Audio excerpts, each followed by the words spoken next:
Ecco qua, guardate.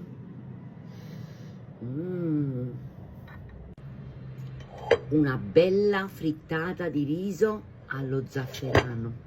Se è ancora caldo, unisco 100 grammi di burro a pezzettini. Ecco una bustina di zafferano, un bicchiere di latte, 6 uova per 1 chilo di riso, parmigiano a sentimento, prezzemolo, un po' di noce moscata, il sale regolatevi voi. Mo ci do un mesca Francesca.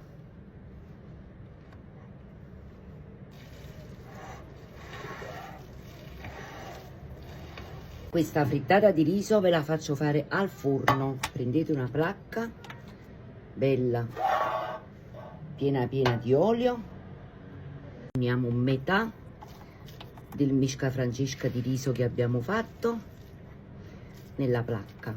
Uniamo prosciutto cotto o salame, quello che tenete e quello che volete.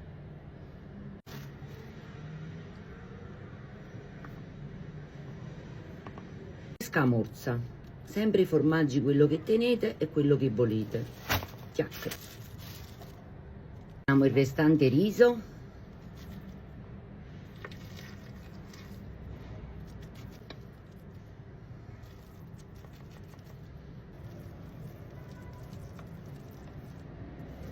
Un altro po' di parmigiano sopra. Un filino d'olio sopra. Apriamo con un po' di alluminio, 30 minuti con la carta alluminio a 200 gradi. Togliamo la stagnola, una ventina di minuti a 180 gradi.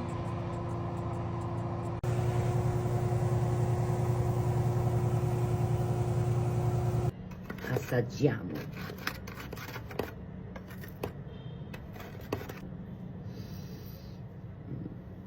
E se la facete pure voi, mi raccomando, scrivetemi nei commenti.